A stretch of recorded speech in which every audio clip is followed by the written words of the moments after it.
kids. If you have not followed his Triple H horse racing podcast, you're missing out. It's one of the best podcasts in the country.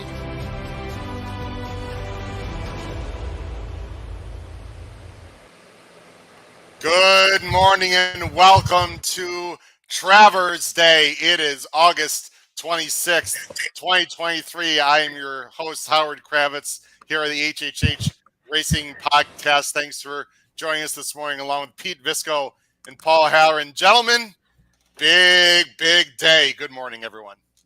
Good morning. We are really excited to bring you exclusive coverage here for a preview of the early pick 5 on Travers Day and also the Travers Stakes itself. Please make sure you subscribe at the very bottom right-hand side of the screen. Hit that notification bell and also smash that like button. You can follow all of us on Twitter. You can see on our name tags. Paul, real quick with your Twitter handle so people can follow you as well. PKHCOM with 2 M's. PKHCOMM. PKHCOM. Guys, I got my Adelphi shirt to represent Adelphi. Got my Breeders' Cup hat with all Breeders' Cup winning your ends. Gentlemen, before we get into the early pick 5, and I believe scratches are coming out very soon if they're not out already. Thank you very much. We're going to have a huge audience here this morning. Guys, I woke up and I feel a little bit like an idiomatic for not switching my bet yesterday in the personal ensign when I saw the track was speed favoring. And Pete, you and I stuck with my girl Clear Air as well as you did. But Idiomatic, guys, runs a huge race, beats Clear Air and Nest, and looks like she's going to be a factor in the Breeders' Cup, guys. Yeah. I was pissed more because I liked her going in as the only speed and didn't put her on my pick 6 ticket. I mean, I didn't bet Clariere or anything. I wasn't that silly. I was just, I wanted Nest at that point down the lane. I thought that's what I was pissed most about, as we talked about on text, was I thought Nest should have attacked a little bit harder and closer. And I thought it was over. Once Idiomatic hit the lane, it was over. I think if you're a fan of Nest, and we're going to get on to the early pick 5 real soon, but if you're a fan of Nest, this is one of the situations where if you want big fields, fine, but when you have 50 to 1 shot Malloy sort of forcing Nest 3 wide, I don't think that cost her the race at all. I just want to make the point that when you have fillers in the race, guys, people complain, we want big fields. Well, there was a horse in the race that probably didn't affect the race, but again, when you have horses in there that don't really belong, they can affect the pace of the race at least, or the trips that the better horses get, Paul. Yeah, and I'll make you feel less dumb, Howard, okay? Because I am dumber than you, I can promise you that. I thought Idiomatic also had a chance based on pace scenario, and then, of course, once the track comes up wet, we know that it's going to be even more speed favoring. And I put her underneath the 2 logicals and big exactas, figuring one of them is going to catch her. So I'm holding 5-1 and 6-1 and not a penny on her to win. So no one did anything dumber than that. I assure you. Well, in the world. We've all made bad mistakes. By the way, Noah Maher, wonderful guest. Oh, he's up early. And a co-host. I shouldn't call him a guest. Sorry, no, that was disrespectful, unintentionally. Co-host, part-time co-host on Ben and Booze and Below says, morning, gents. Here's my take for the Travers. Forte, most talented. I don't totally disagree with that. Mage, most interesting. Okay. Archangela, most overbet. Maybe overbet, Noah, but I think a serious factor. We'll talk just a little bit about the Travers guys at the end of the show. Have scratches come in? First of all, has anyone seen anything? I have Andy Sterling's Twitter handle. I don't think scratches have come in yet. No, I haven't seen them. Aren't we? We're also going against Talking Horses apparently today. Apparently, I apologize. I feel bad for them that their ratings are going to drop so surreptitiously. No question. If that's their right ratings are just going right down the tubes. Very well said, Pete. But sort of our apologies. We're big fans of Naira. Obviously, we didn't want to bump into them. I didn't realize they were going to start so early. That's okay. Talking who? This is the show they got to watch. So anyway, no, we love Talking Horses, or I do. I won't speak for Pete. All right. I've never seen it once, so I have no opinion one way or the other. Well, let's talk horses right here, guys. We're going to talk about the early pick 5, and we're going to talk about the Travers. Let's jump right into it. right now. Now, the first race of the day, which I'm going to go ahead and bring up here. Everyone just give me a second, as they didn't have that ready. And now I do, and here it comes. Okay. First race of the day on Travers Day. Very early post, guys. Notice they start at 11:40 Eastern time. But about, an hour and a half here for the opening day of races at Saratoga Travers. A 9-horse field. Moorline favorite is number 8, Wallstib, I think it's pronounced, for McPeak, and Alvarado. This is for maiden 2-year-olds, 50,000 or less. So it's one of those restricted races they have, which I think is great. It gives some of these other horses a chance at a lower cost at the auction. Let me bring up our picks right there. Also, real quick, guys, and I'd be remiss if I didn't do this. You can listen to us on Apple Podcasts, Spotify, and Anchor. We've got power picks, especially Saratoga power picks below the video player, and you can get fantastic information on our website, hhhracingpodcast.com. You see our picks on the bottom of the screen, guys. I know you don't know each other's picks, but you're going to see something absolutely fascinating, something that has never, ever happened on this show in all of our times together with our picks today. You'll find out what that's going to be in a little bit. You see our picks on the bottom of the screen. Pete, let's go to you first. You're going to go with the number 3, Secret Lover, 5-1, Antonio Sano, and Trevor McCarthy to kick off Travers Day. Yeah, I didn't particularly like this race all that much, so I wasn't super confident in the favorites. So I figured, let me see if there's someone I could find, and this one was purely. This is sort of an obvious trip angle in a certain respect. If you watch that race, was sort of the 3 was sort of taken out of the race early, was off the screen as usual, and then just ran on really well late. So sometimes with these first time starters, if it doesn't go very well, they sort of pack it in. This one really ran on late. The horses in front were just a little too far away, including a couple that are in this race. So my thought was, and it was 34-1, so it's not like it was taking any money. So it was just, now you're going from 34 to now we're at 5-1. Isn't the best angle in the world. But my thought is, if this one can actually break, and again, I didn't love the favorites all that much, but I do think there's a little bit of speed in here, then I think maybe this one I could catch at a little bit of a price to kick this thing off. Wallstib, the 8, did a lot of the dirty work, who's the 1 in this race. Your horse, Secret Lover, as you mentioned, was 34-1, is the 7 who's up the inside on the far turn, and you're gonna I love when they do that, when they don't pan out, but there's the 7 right there. Came late, but should be much better, Pete, second time out, and I expect improvement here. So, by the way, sorry, I was just saying, Antonio Sano is, at least as of when I did this, I don't know if he had one yesterday or not. So he had 2 straight wins in maiden special weights on the dirt at Saratoga. So I'm like, well, let's make it a threesome here. Let's ride a third in a row. Sorry, go ahead, Howard. Maiden Focus, who is an excellent handicapper, and Focus is no surprise on maidens, says that I gave Wallstib in the debut, so he touted Wallstib, was scratched. So Wallstib was well meant by some sharp handicappers there. And Pete, you're going to go with Wallstib in second, and you've got, I think it's Kataya Vizcaya would be my guess for Juan Avila, who should show some speed also from the inside. And Anchor Down, Colt. This race, by the way, is 7 furlongs, I should mention. So speed, is certainly could be very good 7 furlongs as well. But the number 8, Wallstib, has pace, but I'm assuming that Irad on the 2 is going to be sending on the inside.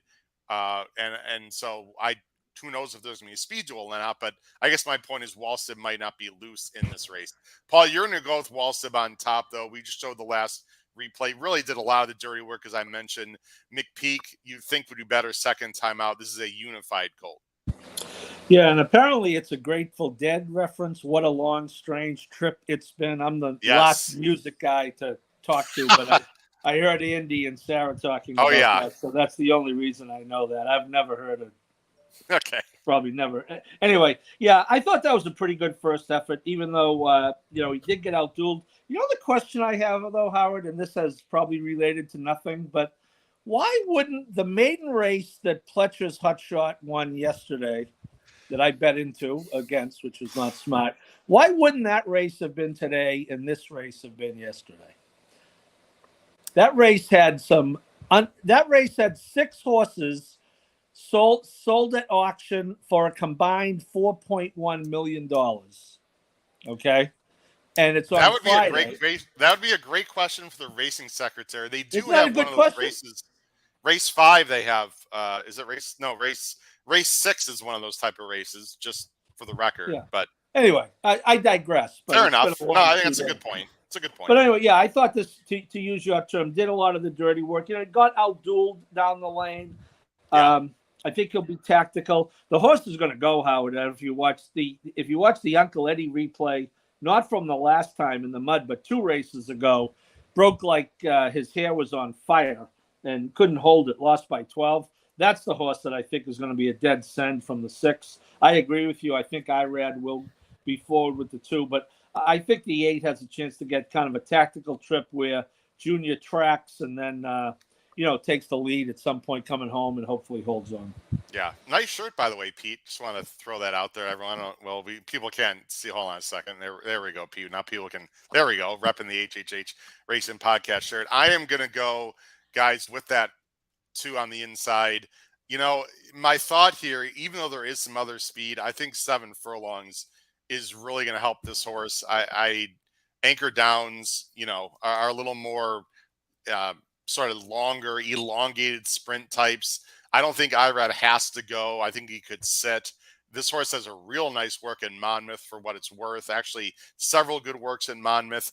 I know that his buyer speed figure was lower than the 8, but I just have a feeling that Irad is going to break well and sit a nice trip and get up to win. I don't have a strong opinion, Pete. I sort of agree with you in terms of not having a strong opinion.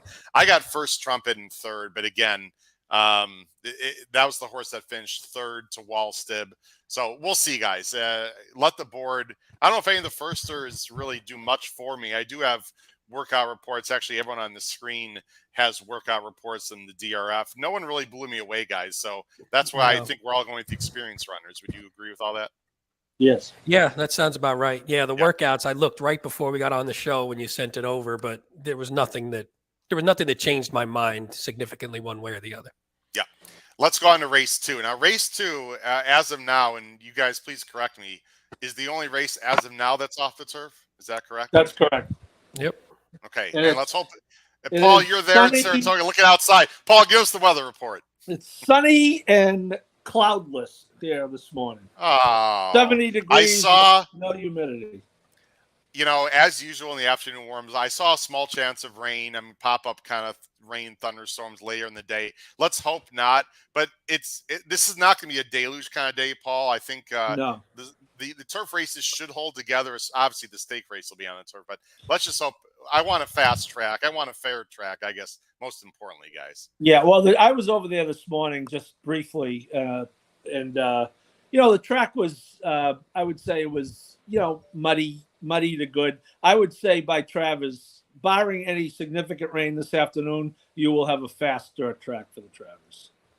Yeah, I think that's about right. Hopefully it's going to be faster even before that. Guys, scratches have just come out 3 seconds ago, according to Andy Sterling. Okay, so I'm not going to show them on screen, and it's really small on my screen. So I'm going to look to my right here.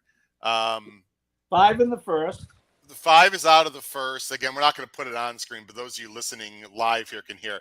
The 2 second race, looks like both the entries are out, and I think I see 2, 5, 8, 9.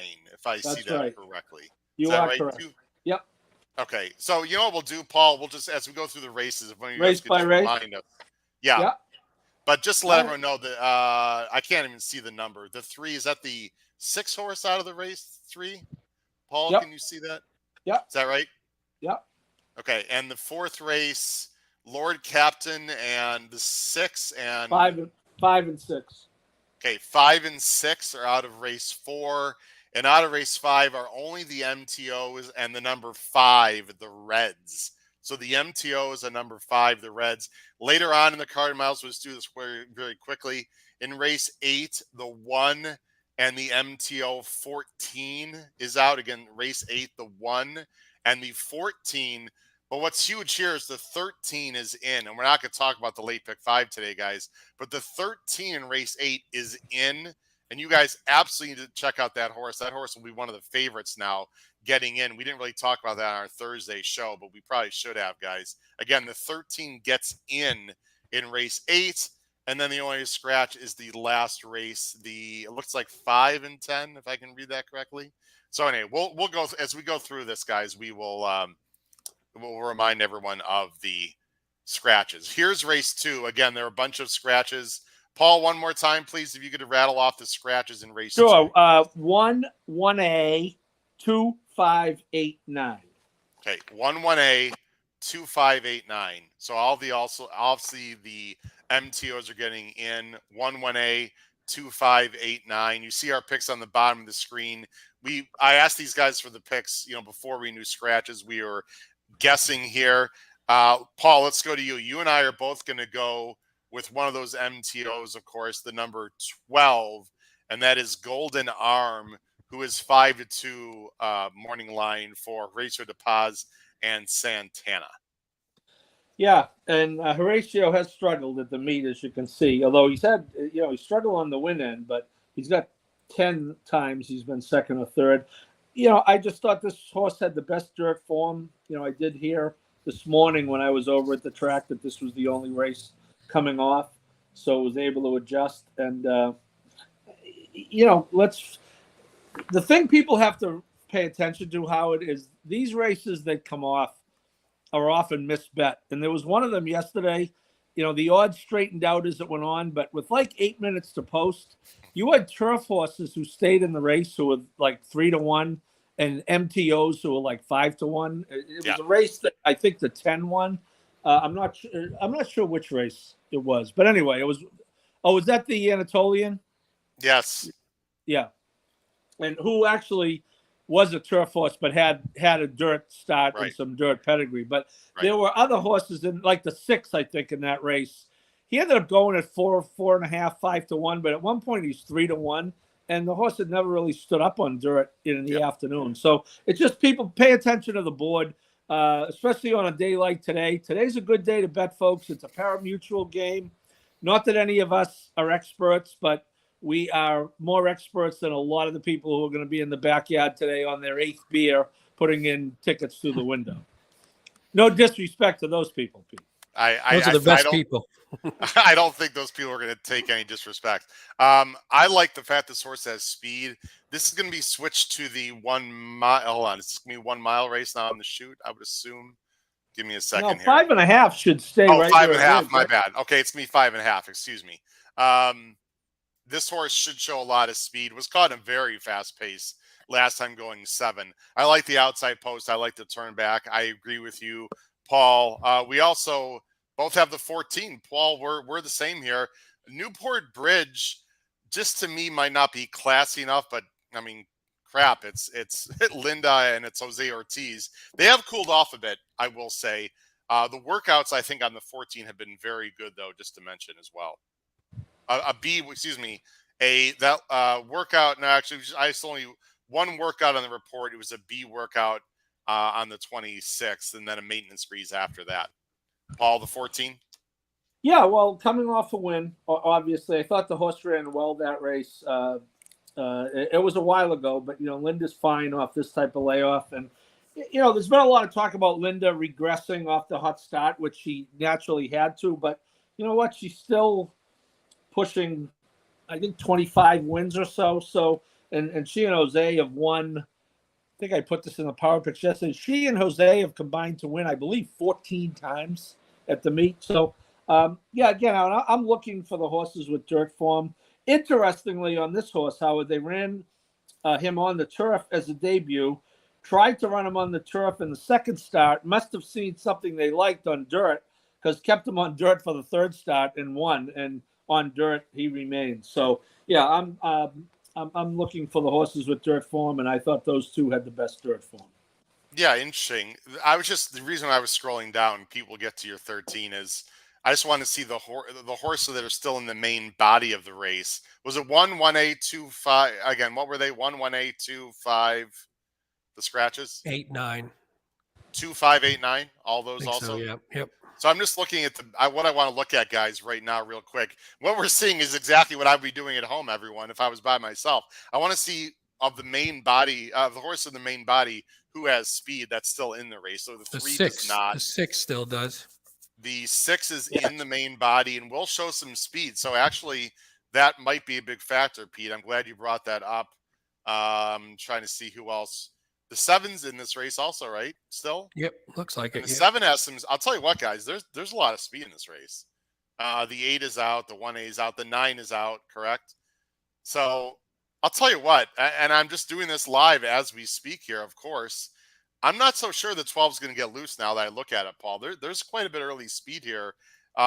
Maybe it's going to help Pete's horse, the 13 High Tone, who he's got on top. And if I had to redo my picks, Pete, I think I would actually put the 13 in second now that I see what's happening here.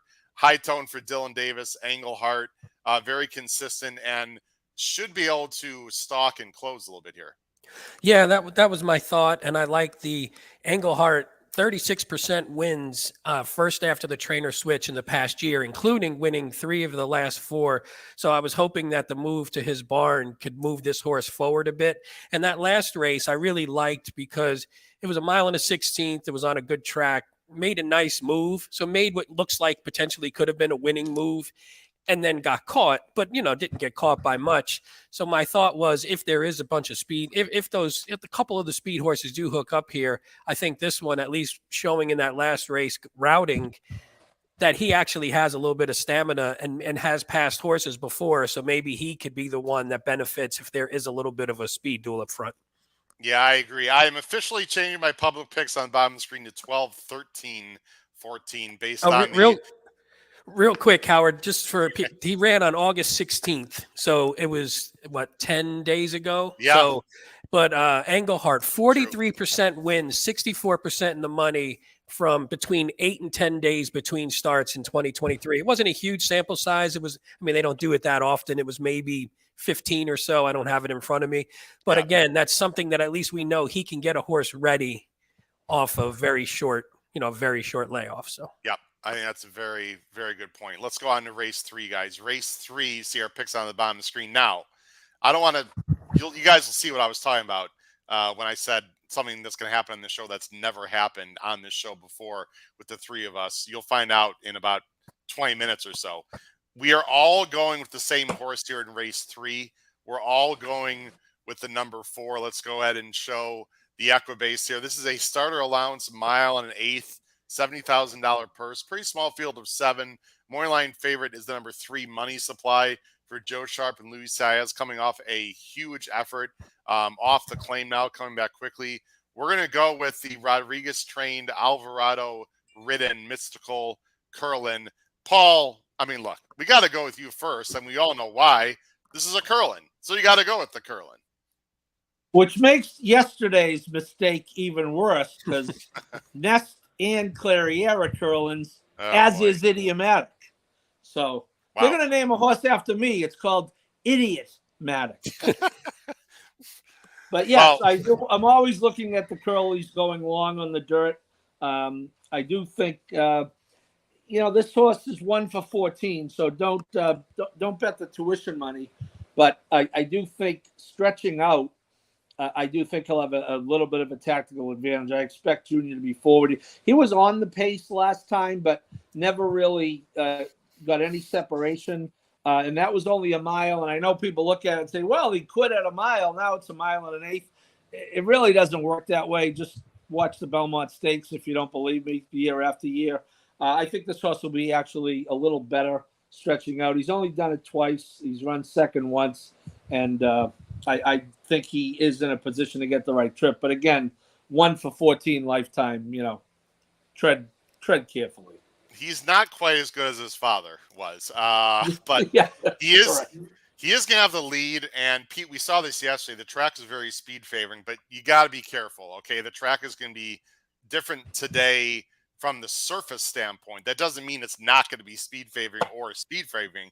I just want to point out it's not going to be a sloppy mess like it was yesterday.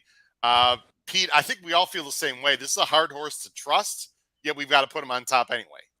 Yeah, I mean, again, it's not exactly the world-beating field, so you figure this one does have a tactical advantage, and like Paul said, the distance, the added distance shouldn't be an issue. So if you combine those two things, it's a very logical horse. Now, again, I wouldn't bet the farm on a horse like Paul said that's 1 for 14, and that the race 3 back, which looks like the outlier based on buyers, based on performance, based on everything.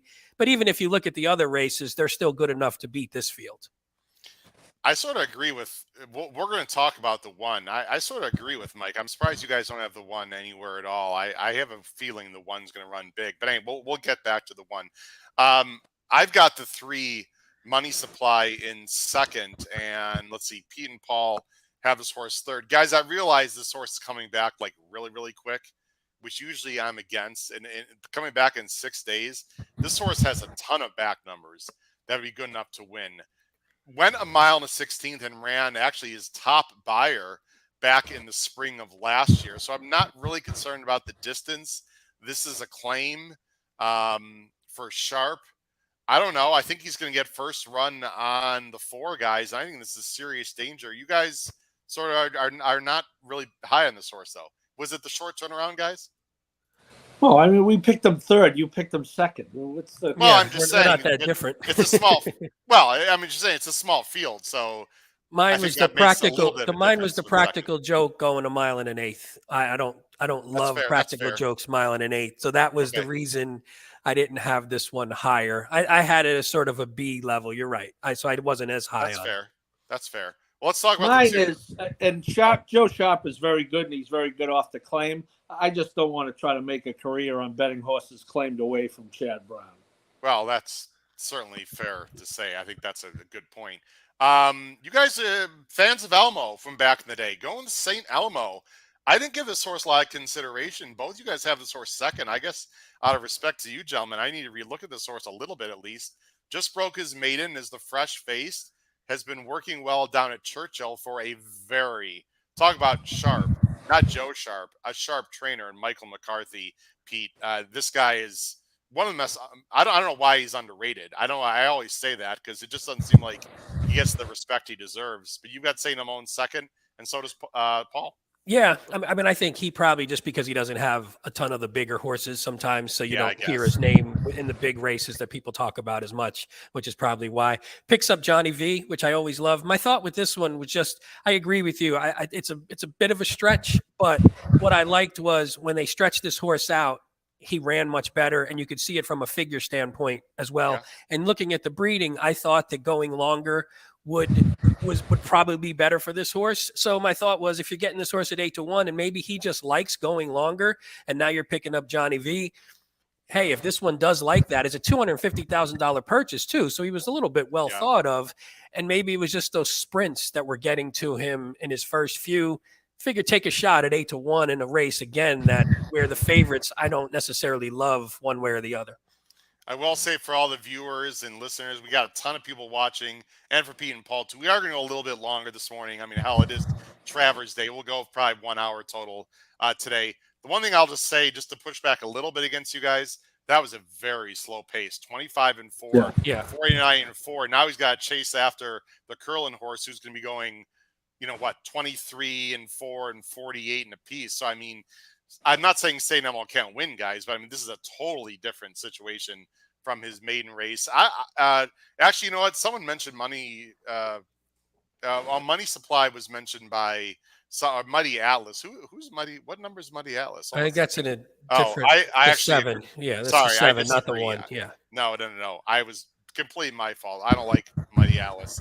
What's up, Doc? Interesting. I think he's interesting. He's got numbers that fit. I don't think the mile is going to be a concern. He's going to sit on the rail and save ground. He's in a little bit light.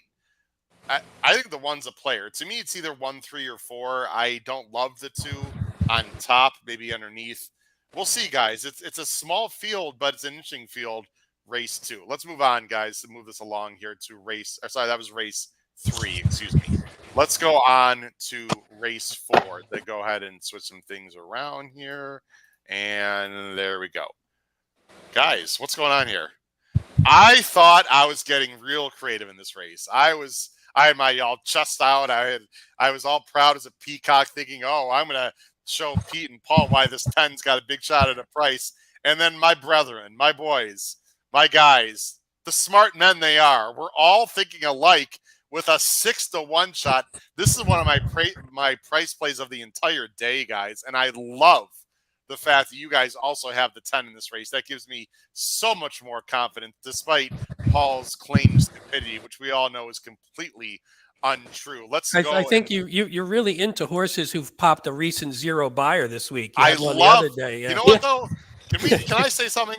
Pete, this horse went up 67 points last time. I mean, you gotta love the improvement. 134 today, Pete. He's gonna be like Flightline today. I'd love to hear people's in the comments. I swear on my parents' grave, over the years, DNF horses and horses like 0 buyers do great in their next start. I'm telling you. Oh, my cousin Nick loves the eased or any kind of eased or anything, and he loves that angle. So, Nick, if you're watching, I know that's your angle. Yeah, Nick. Shout out to Nick, by the way. Guys, that's not just like something I'm just spitting balling out there. I mean, it's absolutely true. In my years of betting, it is absolutely true. But this horse, this is not just a 0 buyer. I mean, this was a long time ago. We'll talk about the 10. Here's the field. Allowance, real nice allowance, optional. 62.5. They're going 6 furlongs. There's the field of 10. The Moorline favorite, very soft. Moorline favorite is the number 6. Lord Captain. Did he scratch? Did you say who is the scratch? Lord Captain is one? scratch. Yeah, okay. Sorry. With who else? One other horse. Chivalry, the 5. I don't remember. 5 and 6. 5 and 6. Okay. Okay. 5 and 6 are out. I'm just going to I'm going to the Clocker report here as we're speaking. So 5 and 6 are out of this race. Not a lot of early speed in this race. This is a really interesting race. We are all going with, 6-to-1 morning line, Gargan, Saez, Champion's Dream. This horse to me is absolutely fascinating. I do not want to steal the thunder from Pete and Paul. Paul, we're going to let you go ahead first with Champion's Dream, who ran a massive 0 buyer 2 starts back in the Sam F. Davis, off since March. We need to explain to everyone why we like this horse. Paul, you're first. Well, we've talked a lot about that illness that goes around, DFS, Derby fever syndrome. You know, this horse was sent to Florida. Sam Davis is a prep for the Tampa Derby, and they were so confident in the 0 buyer coming out of the Sam Davis. They still ran him in the Tampa Derby, and he did improve to a 67, which was good enough to run 11th. It's back, they had sent him to Cassie for the winter down there. Back to Danny Gargan. I like the fact that this horse ran well for Danny Gargan. He won the Nashua at Aqueduct last fall, a 2-year-old race on Breeders' Cup weekend. I like he gets back to Danny. He's had a series of works up here, including a bullet, consistent B works off the report. Loses Luis Saez, but picks up Castellano. And we all know that Travers Day is Javier's day, as it will be again today. And yes, I like the 6-to-1 as well, although I don't think we'll get that with the scratch of the 6, who was going to take some money. I was hoping the 6 would be, and I was totally against the 6, just because I don't think he was a 6 furlong horse. That was more of a closer. The 5 also, more stocky type, so not really speed coming out of the race. But the 10 does move in 2 slots. I think, Paul, you talked about this horse very well. Pete, this horse probably doesn't want to go long. His first race, by the way, his career start. Why don't you talk about that, Pete? I mean, that's something I noticed right away. Yeah, no, actually the thing that I liked, and it sort of dovetails into the first start, was his 2 best buyer figures, not his 2 best time form figures, but 2 quality time form figures were both when he was sprinting. So again, similar to Paul's point, was you get the Derby fever, you do maybe something that you're maybe you don't want to do, and you're not really meant to do. So the hope is that that's what happened with this horse. What did you have in the first race beside that in this first start? Did you have something Well, just specific? that it was at Saratoga, and he can Oh show yeah, more yeah, speed. yeah, And he yeah. can No, show more speed than maybe it looks on paper. I mean, he's been caught going 2 turns with wide trips against real nice against horses. better So, I mean, horses. Yeah. I don't see any reason. We don't know what Castellano's plan is going to be based on the works and his post. Guys, you would think this horse can be right up close to the pace. There's not a lot of early speed in this race. Well, even in the Pasco 3 back, I like that trip too, because even if he doesn't, from the 10 hole, even if he doesn't break and he's not going to be that close to the lead, he can get himself into position, which I like. So if you take that race and you can sit off, there is, whatever speed there is in here, he could sit off and has actually shown the ability to pass horses as well. And again, I don't love the rest of this field. And Gargan, 36% first after a trainer switch on dirt. So again, that's something he can do. And I love what Paul said about that Gargan had this horse before and ran a couple of his better races with Gargan. So now you're getting him back. And I feel like I agree. I think this horse is going to get bet a pretty significant amount though. So I'm thinking more like the 4 to run, 7 to 2-ish type of range with this horse, unfortunately. For sure. Paul, I love it. Just Paul, I turned your mic off before just because it's very hot when you weren't there. We could hear a lot of things in the background. So when you want to talk, just go ahead and put the mic back on. No disrespect at all. No, I have my fan on. Maybe that's it. Yeah, go ahead. Go ahead, Paul. No, I said they paid $425,000 for this horse as a 2-year-old, by the way. Yeah. So, he's by Justify out of a Tappet mare. I think this could be a case of all systems go, and we get 7 to 2, 4 to 1. It might be time to send it. Charles B doesn't like Gargan off the layoff. I didn't look at the stats. I don't know if you found those, Pete, but this is a new trainer, so I don't consider this the same kind of situation. I always have a hard time. Yeah, I always have a hard time gauging off the layoff with a new trainer. It's a little bit of a different. Yeah, I don't look at it as much just because I feel like it's fuzzy. I sort of like it though, because it gives the trainer a chance to get to know the horse a little better. So I actually look at it as a positive, Pete. That's my opinion. Yeah. Real quick, Bold Journey at 8 to 1. This horse has got some serious back numbers. I don't know what the story is. The last 2 dirt starts, granted one was the Carter. He didn't show as much speed, but I want to mention this to everyone. His last work was extremely good. It was a B+ workout. And with a lot of early speed. Guys, I think Rosario's going. And if anyone thinks Rosario can't send, watch some of the races that have been going on this week. He can be aggressive when he wants to be. I have a sneaky suspicion, guys, that Bold Journey is going to run a big race here, and it's going to be up close. The other speed might be right next to him, Sky and Sand. This is a new horse for Diodoro, but Diodoro is 0 for 17. Maybe now that he has a new horse, maybe he can run back to that. But if the track is fast, I have concerns that the 8 wants fast. He did win that last race, guys, in the mud, and is more of a turf horse. So did you guys have a feeling on just how this race might develop with the 8 or 9, or anyone in general, in terms of who's going to have the lead in this race? Because I think it's difficult.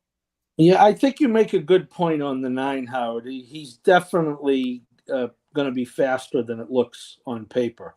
As far as the 8, and I used the 8, it's hard to tell just because it was muddy last time. It was a 7-horse field. Although, someone mentioned the post for this race. He's in the R10 is in the 8 post with the 2 scratches. And even if you're in the 10 at 6 furlongs, that's really not a problem. And some might think an advantage. Guys, and I mean this in all sincerity, and people can think whatever they want about Andy Serling. Apparently, according to Derek, Serling also picked that this 10 is going to be 2 to 1, guys. So forget about our price. And people say, well, no one, look, Andy's got a big following. He's an excellent handicapper, in my opinion. I'm not going to speak for the other 2 guys, but on the screen here. But I think he's an excellent handicapper. He's been doing a long time, and people do listen to him. So we're not getting near 6 to 1. I would say more like 7 to 2. But I still think the 10 is interesting. Any of your thoughts, guys? We didn't even talk about. And I know Pete's giving me a hard time about this. No disrespect to Scotchatore on the inside. No reason why he can't win. I don't like the fact he's in for 62.5, and his workout report's not great, but he can absolutely win this race too. Pete, you've got him second.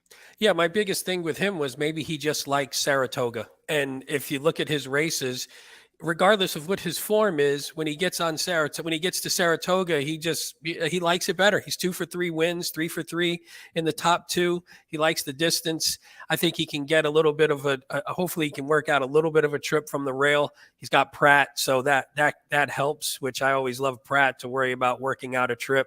So my thought was, I thought maybe from a class level was a little bit below a couple of the horses, but again, if he just loves Saratoga and is a little bit of a horse for course kind of thing, then maybe he could pop. And I could see his, aside from Pratt being on, I could maybe see his odds float up a bit if a horse likes the 10 gets bet down. Here's my feeling. We're going to move on. If the track is fast, I upgrade the 1 and downgrade the 8. If the track is still muddy or a little, moisture, I do the reverse. So that's just, I'm giving people my opinions. I'm using the 1 as a B, but I would upgrade the 1 maybe to an A, Pete, if the track is fast, because I think that would hurt the 8, in my opinion. Let's get to the last race, guys. And last race, well, 2 races. The last race, the pick 5, the early pick 5. This is going to be race 5, of course. I thought this was real tricky. And look, for the first time ever on this show, the 3 of us have the same choice in 3 races in a row. I went back and looked at like a zillion shows. I couldn't find it. So guys, 3 races in a row, we have the top choice. And I got to say, all these races are not that obvious. So great minds are going to think alike or think. So toss them all, basically. Toss them all, everybody in the chat. Yeah, toss them all. Race 6 stays, race 5 stays on the turf. We'll get scratches here. If you refresh, the scratches are in DRF now too. Howard, they are good. They finally just hit. Okay, 1A 5 9 10 in this race, right? 1A 5 9 10. So the also eligibles are out, and the reds, as we mentioned, is out. So that makes it a field of 7, if my math is correct. In this race, you see our picks on the bottom of the screen. We're all going with the 6. That is Noble. I don't know. We'll see how it's pronounced. Probably, I don't know. I'll go with Noble. Brendan Walsh, Tyler G, 7-2. This is a complete fuzzy, guys. So I have to admit, I didn't deep dive into this horse as much as I usually would have. So Professor Kravitz did not do his homework like he should have. I apologize to all my students out there. Maybe Pete and Paul can give us a little bit more intel. I did not look at replays, but he looks classy enough in a field that I thought was sort of shaky. Has a work over the track, which I like as well, or at the Oklahoma, I'm assuming. Paul, your thoughts on this Irish bred? Yeah, Howard, I looked at it as a field of somewhat, at least on paper, mediocre American horses. And here's a horse that's coming from Europe and certainly looks mediocre over there, but a mediocre turf horse over there is, in my opinion, significantly better than mediocre turf horses over here. As you mentioned, a good workout up here. B, Brendan Walsh, I think is, he is a under the radar top guy. 24, only started 17 horses, 24% wins. He does well with horses who come over here for the first time. And, some guys do really well in that situation. And other guys who are really good trainers don't necessarily do well, the first time they have them over here. Brendan, in a small sample, does well.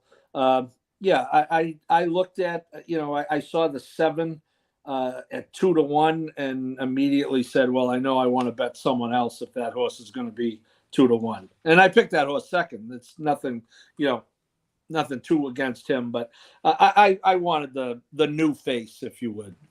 I don't blame you. I don't know about mediocre, by the way. These horses are running 90s, Paul. What does that make your wonderful horse you co-own that gets buyers in like the low 80s? He's not worse than mediocre, right? So I know what you mean, though. There's he's striving. He's striving for it. But Dracone's not mediocre. I sort of agree. No. You know what I'm saying? I know. There's no one that really jumps off the page here. There are a lot of just, I don't know. It's a turf route with no Chad in it. So how tough can the race be? Pete, any intel you have, or are we just sort of against the Americans like Paul?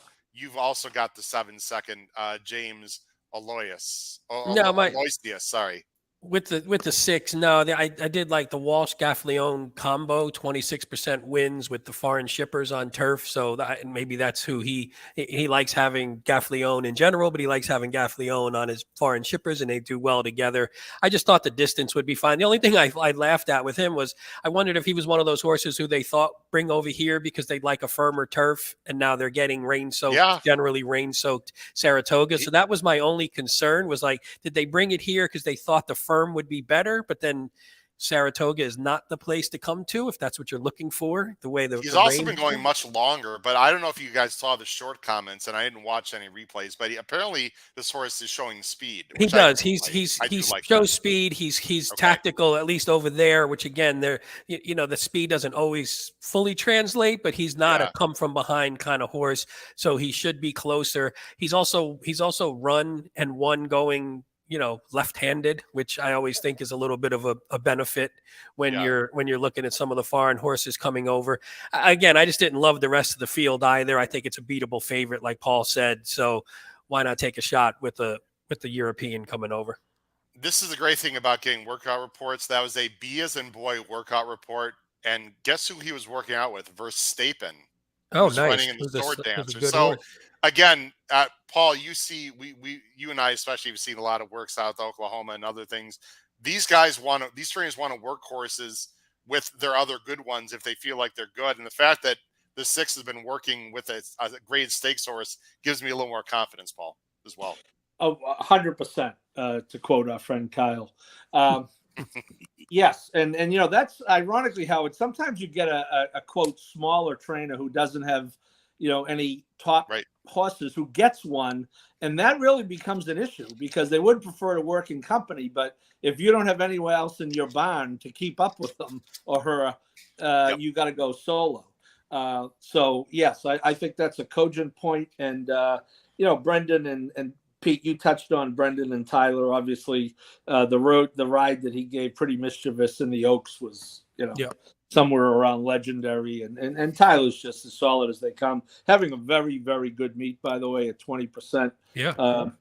The Lope de Vegas are obviously tremendous on turf. So, I don't think we're getting 7-2 on a Euro and a turf route over here, but I can see a 10-6 daily double going into this race, Uncle Howie. I like the one a little bit, guys, and this one's got a lot of backlash. I mean, he's been in graded stakes. I know he's dropping down in for 62.5, but that's because he's run through his condition. I see no reason at all why this one can win at a little bit of price. Dine and Drive for Morley and Castellano. I always seem to give some of these Morley short strips. I don't know why I do that. If this horse runs a good race, guys, I think he's a very likely winner here if the 6 doesn't fire. I like the one quite a bit here, Dine and Drive, food for thought. I just think he has run better races than, for example, the 7, who seems to be stuck at that 90 buyer level. But just food for thought there. I had the one as an A on my A line too. Just didn't make my top 3. But when did the one? I thought there was a bunch of A's. Howard, tell us when the one won last. I'm not trying to pick on you. I have a point to make. That would be not since last year at Saratoga in the Lure. Okay, that was Whitney Day. That was race 5 on the program, as you can see. He was 23-1, as you can see. Yeah. Who was Paul alive to complete a good pick 5 in that race? That would be Sifting Sands. Oof. Who was nailed at the wire by this Tom Morley horse. It's funny the things I remember. I'm not sure what I had for breakfast 2 days ago, but I do remember getting beat by this horse. And I'll tell you, to your point though, Howard, Morley went right into graded stakes company with him in 5 straight races and good races. And now this is the class. This is the class of the field, guys. Yeah, he could be a price. I mean, he is going to need some setup. He is definitely a stone cold closer, but well, let's see if we could celebrate our 1-year anniversary. He might beat me again today. He showed a little more speed last time. Guys, before we talk about the Travers and end the show, I'd be remiss. We have to pay some bills. Adelphi Racing is a fantastic sponsor of this show, and they've got a runner that I have a small piece of that I'm very proud of that I saw run last month. Actually, was it last month? I'm trying to get the month. Actually, it was in August, but you know what I mean. Several weeks ago at Saratoga, and Gem Mint 10 is running back tomorrow in the last race. If he's got to get in, he's on the AE list. He's the first AE, so I'm praying for a scratch in the last race. But let's take a look at Gem Mint 10 and the wonderful Adelphi Racing Club. Here comes Gem Mint 10 and now Dylan Davis, and they get ready to swarm these leaders. Gem Mint 10 is in front. Gem Mint 10 wins the finale. Welcome to Adelphi Racing Club's unparalleled partnership experience. Exclusive access to the backstretch at Belmont and Saratoga, premier accommodations on race day, and of course, experience excitement like no other. Contact us today to get a taste of the Adelphi difference. Who the hell is that guy in the background on his phone? Can't even live in the moment. I mean, ridiculous. I always feel bad when I see that, but you know what, guys? I was actually doing it for the podcast because I wanted to get some video for the pod. But anyway, no, Adelphi is great. Before we leave the show, before we talk about the Travers, let's talk about very quickly, guys. We have excellent shows. I went a little blurry. That's all right. Episode 285 and 286. Please check that out if you're listening and watching. Great previews of the shows. We talked about every race, guys, today on the card except for race 6, which is a nice maiden 2-year-old race. So please check out episode 285 and 286 as well, in addition to looking to our power picks for Saturday at Saratoga and other tracks. Guys, the Travers, we're only going to talk for about 5 minutes. We've talked ad nauseum about the Travers Thursday night with episode 286. I do have the banners, guys, that I want to show everyone on the screen. There's our banners on the bottom of the screen. I'm not going to bring up the PPs or the Equibase. Let's just spitball for 5 minutes. Pete, let's go to you first. Has anything changed your mind in the last 48 hours? You are going Forte, Arcangelo, Scotland in that order in this year's Travers. No, that's about right. My only little concern, and what I did on my pick 6 yesterday, I haven't put in any bets in today. I actually put your guys' horse, Tapit Trice, and National Treasure as sort of C's, because one thing is National Treasure. When I was going through the stats of the day for our power picks, Baffert has some awesome stats, taking blinkers off, I think, in graded stakes or whatever the stat was. I don't have it in front of me. So it started freaking me out a little bit. And I wasn't 100% sure about Scotland in terms of him being contesting. Mike can't let it go. Mike cannot let it go. We'll see. Mike, we should put a side bet on that just for people who are going to be listening on the bottom of the screen. Mike Monroe, we got an friendly argument Thursday night. Sorry to interrupt you, Pete. No. About who's going to be on the lead. Mike Monroe says, Howie. You can call me Howie. That's cool. Remember, Scotland will be on the lead in the Travers, LOL. Very possible, Pete. I mean, I think National Treasure, despite the fact his blinkers off, is absolutely. I hope they both burn themselves out, because I don't want either one of them to win necessarily. That's what I'm hoping. I still like Forte. On my pick 6 yesterday, I had Forte singled and then went with Arcangelo, and I think Scotland is sort of B level. I'm against Mage mostly, which we all are in our top 3. I just, when taking the shot that Mage, the Derby was the outlier. And I think Forte is just better than Mage. So why do I need Mage on tickets if I already have Forte? I have no argument there. I think Charles brought up a good point. Guys, can we just have a safe day? And on top of that, can we have no crazy inquiries involving IRAD, especially in the Travers? Can we just somehow run a cleanly run race there? That would be very nice. Racing Downwind is here and wishes everyone a great day. I'll just put it up on the screen. Go ahead, Paul. You and I are exactly the same. I'm not changing my opinion, although I do have one thing I want to mention that I didn't mention Thursday night. We are both going Arcangelo, Scotland, Forte in that order. Yeah, and I still have about how many hours? 6 hours to get Scotland on more top. Than that. Did he smile at you at the barn? You said you would. I didn't. Howard, I went by briefly yesterday, but yesterday I had a ton of work to do in the morning. I had to catch up with Steve Asmussen, and I talked to Steve Lehman. Steve Lehman, who? Asmussen. Okay. Yeah, it was an interesting interview. He was sitting on a horse, and I was standing below with my tape recorder or extend it as far as I could. Anyway, read all about it today on the 64 pages of horse racing news in the Saratoga special today, folks. Wow. Available at thisishorseracing.com. I previewed the ballerina, which I think is the best race on the card. Cool. But that's another You can story. read Paul Halloran's article on the ballerina. Thisishorseracing.com. Page what of the Saratoga special? Oh, Do you know? I don't know how. All right, who knows where the hell it is? But check out Paul's preview of the ballerina. 37. I'll make it up. Just there you go. I'll see if I can find it as we talk here, Paul. Go ahead. Yeah, but I think, I was encouraged, by the way. You talk about the workout reports, Howard. I think I saw an A- for Arcangelo, which is a extremely that's A- don't come very easily. No, they don't. I get the feeling this horse is either going to put on a command performance or not be part of it. But I'm going with A. I will be playing Scotland. I will be using Forte underneath Pete's Forte. Horse shows up every time. I'm really ambivalent about Mage. I think I'm just going to keep him squarely on the B line. I went in thinking maybe I'll pick him. Listen to Mig the other night earlier in the week.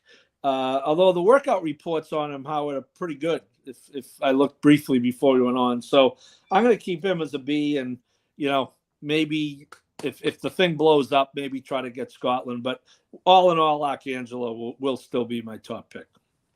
Okay. I have obviously I agree with you. I was trying to find the article and get cute there, but good. That's okay. I'm sure it is, the Pulitzer Prize award winning as usual. Oof. I'm sticking with Arcangelo, guys. I've been a big fan of this. In fact, I'll just be bold to say that as of this very moment, Arcangelo is my Breeders' Cup Classic pick. I think this horse is going to keep getting better. I love the breeding. I think he's going to set a nice trip today. He's going to have to run well. Distance not a problem.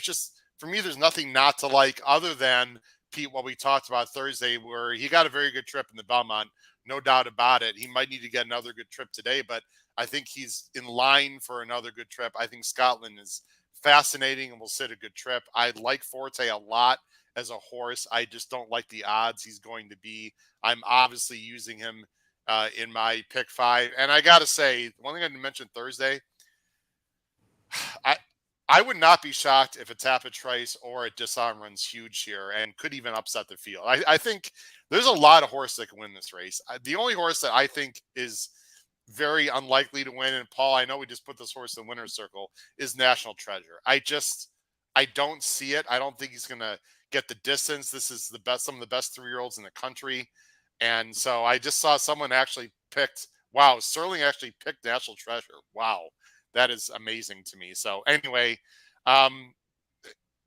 it's a small field, but I got to say, Paul, and you're the historian here on this show when it comes to Travers, this is one of the best Travers fields I can remember, even though it's only 7. These are some very, very nice 3-year-olds, pretty much the best in the country, all coming together. Yeah, I think it's because of the competitiveness of them and the fact that, because we're at this point in the year and not one of them has really stepped to the fore. Certainly Forte probably could have if he had been allowed to run the Derby and had won or had won the Belmont. But, there is real, no clear leader in the division, yet you have all the potential leaders lining up today. Except for a Go Rocket Ride, who will not be considered in the conversation because he did not come to race against these horses. He's pretty good too, though. He's very good, but you know what? He's a 3-year-old. This is the clearly,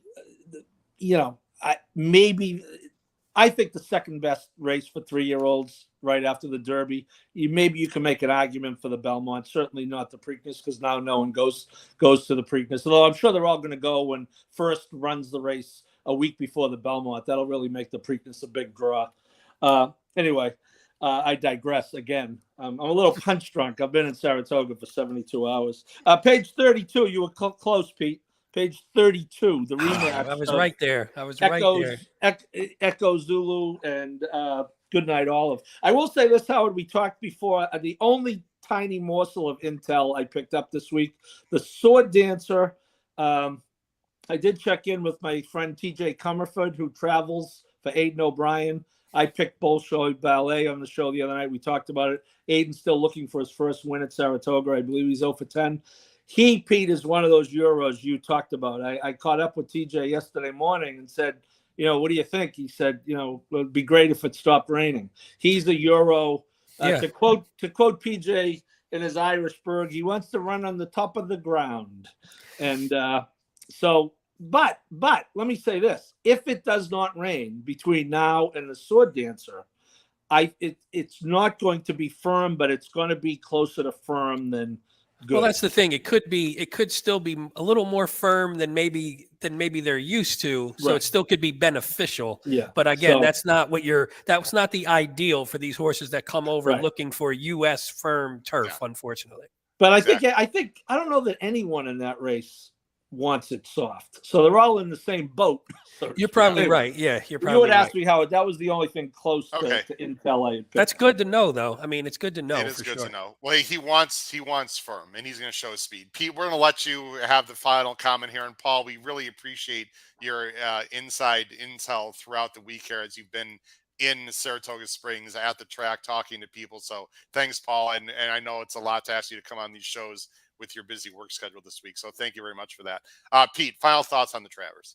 Well, on the Travers, the whole day. Sorry, the whole day. Sorry. Here's what I want. This is a personal preference, so I'm going to go selfish for a second.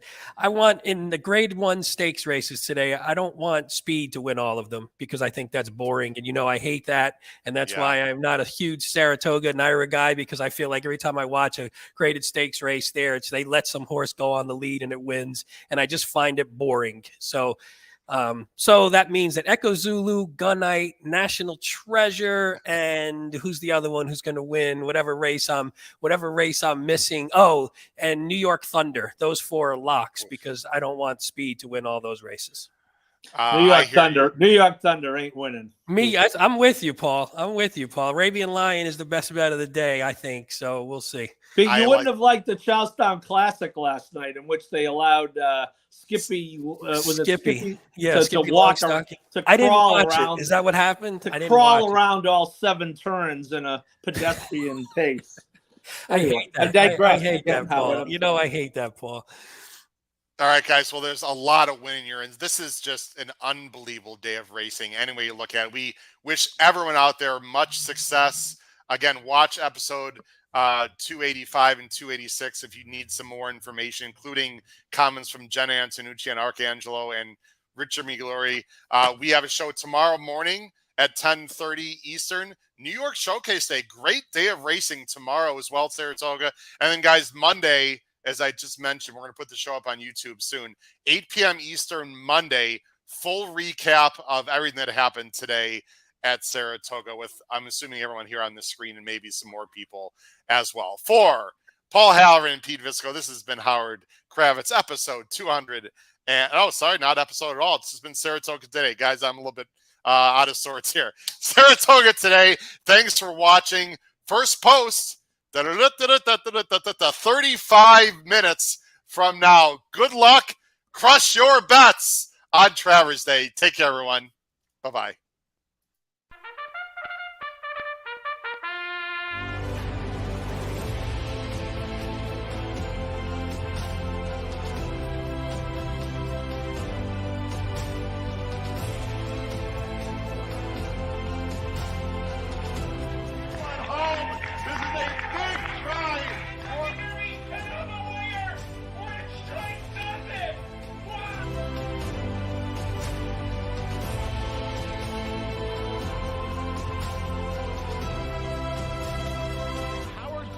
If you have not followed his Triple H horse racing podcast, you're missing out. It's one of the best podcasts in the country.